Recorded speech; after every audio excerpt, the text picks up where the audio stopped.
E agora, pessoal, trabalhadas as estratégias para a letra A de contextualização, que era a primeira função da introdução, eu quero falar de estratégias para a letra B, de abordagem, que é a segunda função da introdução. Vocês lembram, né? Gente, aqui são menos estratégias, mas super importantes também.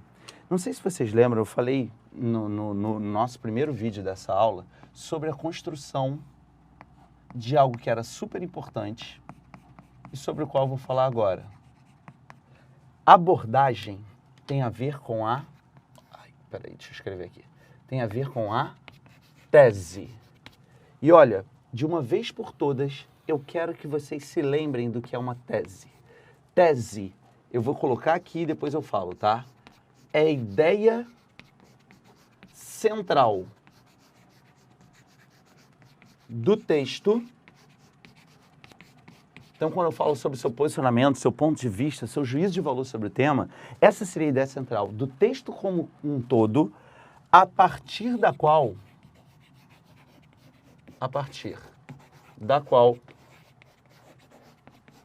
derivam os argumentos. E aí, galera, só para deixar isso aqui super claro para vocês, tá? A tese é a forma de evidenciar sua abordagem em uma introdução. Não existe introdução nota 10, não existe introdução nota 1000 sem tese. Dito de outro modo, não existe introdução nota 10 ou 1000 sem uma ideia central a partir da qual derivam os argumentos. Essa tese fica na introdução e os argumentos, como vocês podem intuir, vão aparecer depois, no seu desenvolvimento. Mas desenvolvimento é o próximo módulo. O que eu quero que vocês vejam agora? A tese, pessoal, ela pode ser construída de duas maneiras. Vou puxar aqui, tá? Que duas maneiras são essas? Existe uma tese analítica e existe uma tese sintética. Os nomes já dizem muito, né? Analítica, análise mais alongado, mais extenso.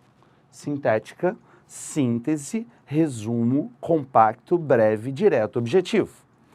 Normalmente, os alunos, até por uma questão de não correr certos riscos, preferem a tese analítica.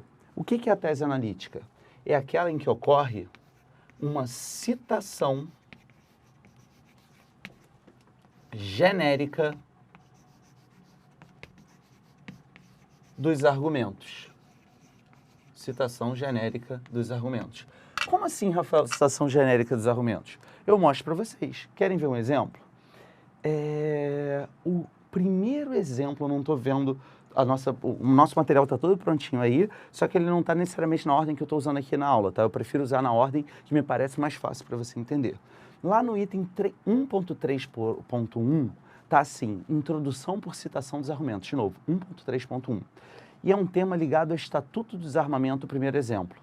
Olha que maneiro esse primeiro exemplo. Vou ler toda essa introdução. Atualmente, os brasileiros parecem ter que se conformar com uma triste realidade no momento em que ligam a TV ou leiam os jornais.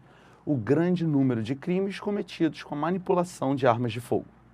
No intuito de dificultar essa prática, o governo criou um projeto de lei que prevê grandes restrições à comercialização desses armamentos em nosso país.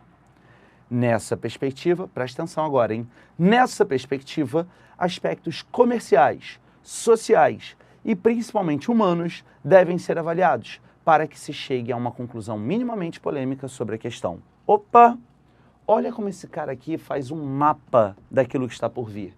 Olha como ele cita genericamente os argumentos, analisando aquilo que está por vir. Ele diz, banca, eu vou discutir o tema do Estatuto do Desarmamento a partir de elementos comerciais, de elementos sociais e principalmente elementos humanos, provavelmente respeito aos direitos humanos e à vida. Eu não tenho certeza do que ele vai falar, eu só vou saber depois, quando eu ler o desenvolvimento. Mas eu tenho um caminho a seguir, levando o leitor para dentro do texto. Deu para entender? Tranquilo? O que é uma tese sintética, pessoal? Aqui a tese sintética pode ser ou uma afirmação contundente, como assim? Foi o que eu fiz naquele tema da maioridade penal, eu falei, como é que eu tinha falado mesmo? Atacar as consequências de um problema. sem avaliar suas verdadeiras causas, é um caminho que não vai resolver a questão. Eu não lembro exatamente, mas era uma afirmação contundente, ó, atacar as consequências sem atingir as causas. O cara da banca vai pensar, mas que causas são essas? E por que atacar as consequências não funciona? Como assim? E eu estou direcionando esse cara para o meu desenvolvimento. Deu para entender? A segunda forma, além de uma afirmação contundente, olha, eu posso fazer uma pergunta, desde que ela seja uma pergunta retórica. Opa! Questionamento que muitos alunos fazem. Rafael, posso fazer uma pergunta na introdução? A resposta é pode, desde que seja uma pergunta retórica. Mas Rafael, o que é uma pergunta retórica? Gente, pergunta retórica é aquela que, embora esteja no formato de uma pergunta, ou seja, tem um ponto de interrogação, ela é uma afirmação implícita. Oi? Repetindo. Pergunta retórica é aquela que parece uma pergunta, porque termina com um ponto de interrogação, mas no fundo, é uma afirmação implícita. Quer um exemplo? Digamos que o tema seja sobre corrupção, e eu resolvo introduzir com flashes na contextualização, e digo, olha, desvios de verbas, abuso de autoridade, trocas de favores comercializando cargos públicos. Todos esses elementos compõem o quadro da política brasileira e, em muitos casos, permeada de corrupção.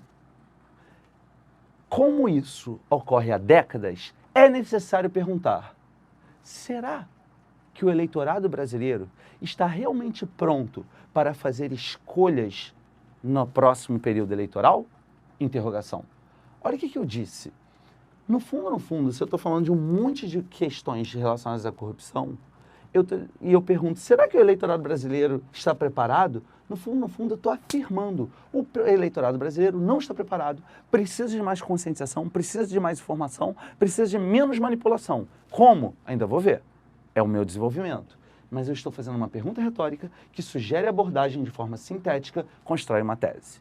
Qual é a diferença entre analítica e sintética? A analítica dá um mapa do texto. Ela mostra, vou falar de aspectos comerciais, econômicos, culturais, políticos, científicos, psicológicos, aí depende do tema. E a sintética? Ela vai direto ao ponto dizendo, sou a favor, sou contra. Ou então, por exemplo, fazendo uma pergunta para te levar à reflexão e com isso direcionar para o restante do desenvolvimento. Deu para entender? Legal, né? Gente, só recapitulando.